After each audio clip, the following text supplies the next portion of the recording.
અમદાવાદના વાડજ વિસ્તારમાં ખુલ્લેઆમ ચાલતી દેશી દારૂની હાટડીઓ। વાડજ વિસ્તારમાં આવેલા રામ કોલોની ખાતે દેશી દારૂનું વેચાણ કરનારા મહિલા સામે સ્થાનિક રહીશો દ્વારા અરજી કરી વિરોધ દર્શાવવામાં આવ્યો। અમદાવાદના વાડજ વિસ્તારમાં આવેલ રામ કોલોની સમુબેન ડાયાભાઈની ચાલીમાં રહેતી આશા કૌર નામની મહિલા દેશી દારૂનો ધંધો કરે છે ને જેના લીધે સમાજમાં આ ખરાબ દૂષણની અસર આસપાસ રહેતા બાળકો પર ઊંડી અસર પડતી જોવા મળે છે, જેને લઈ સ્થાનિક રહીશો દ્વારા આ મામલે વાડજ પોલીસ સ્ટેશનમાં અરજી કરવામાં આવી હતી ને સ્થાનિક રહીશો પોલીસ સ્ટેશનમાં પહોંચ્યા હતા અને વાડજ પીઆઈ જોશીને આ બાબતે રજૂઆત કરી હતી। અગાઉ પણ આ જ મામલે વાડજ ખાતે અરજી કરવામાં આવી હતી, જે મુજબ આ મહિલા દ્વારા દારૂનું વેચાણ કરવામાં આવે છે અને દારૂડિયાઓની અવરજવરને લીધે લોકો ત્રાહિમામ પોકારી ગયા છે અને જેની અસર રહેતા દીકરા દીકરીઓ પર પડી રહી છે, જેથી પોલીસ દ્વારા આ સ્ટેન્ડ બંધ કરવામાં આવ્યું હતું।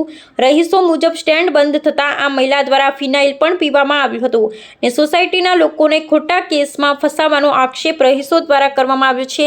આ બાબતે તેઓએ વાડજ પીઆઈને રજૂઆત કરતા પીઆઈ જોશીએ યોગ્ય કાર્યવાહી કરવા જણાવ્યું હતું। અહેવાલ શ્રી મારું નામ પૂજાબેન છે। હું સમુબેન ડાયાભાઈની ચાલીમાં રહું છું। અમારા ત્યાં મારા કાકી જે થતા હતા એ અત્યારે હવે કંઈ બી નથી। એ દારૂનો અને ખૂબ જ ધમકીઓ આલે છે, હું મરી જઈશ, હું બધાને ફસાઈ દઈશ, હું પણ ફિનાઇલ પીલીશ। વચ્ચે એમણે ફિનાઇલ બી પીધું હતું અને 4-5 દિવસ સુધી સિવિલમાં દાખલ પણ રહ્યા હતા। પણ હવે એવું કહે છે, મારા કાકા જે પડોશમાં છે એમને ધમકીઓ બી આપે છે, એમના ઉપર બી ખોટા કેસ કર્યા છે કે મારી છોકરીને છેડતી કરે છે, મને મારવાની ધમકી આપે છે, એવું બધું ખોટું બધાના વિશે લખાયું છે। તો અમે અહીંયા આવ્યા છીએ કે ભાઈ હવે જેમ બને ના કરે અને અમને રહેવી બી ના જોઈએ। અહીંથી ભલે જાય ને જવું હોય ત્યાં જઈ શકે છે।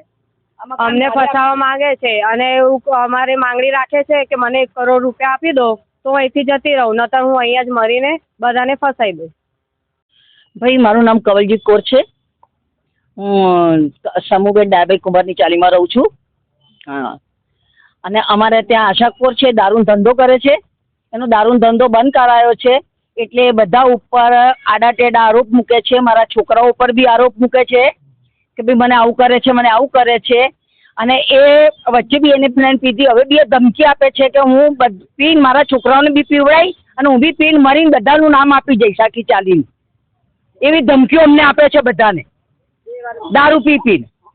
પોલીસ ચોકીમાં કાર્યવાહી કરી છે, અરજીઓ કરી છે અમે શું, એટલે અમારી સુનવાઈ થવી જોઈએ બધી બાજુ છે કે અહીં ના રહેવી જોઈએ, નહીં દારૂ ધંધો ના થાય અને ખોટા છોકરાઓને ફસાવાના ધંધાથી ચાલી કે ફસાઈશ, હું પીને મરી જઈશ, મારા છોકરાને બી પીવડાવી દઈશ, બારી કૂટીશ, બળી જઈશ, ફાંસી લઈ લઈશ અને મારા છોકરાઓને બી ને હું બી, અને આ બધા છોકરાને ફસાઈશ નહીં જઈશ કે હું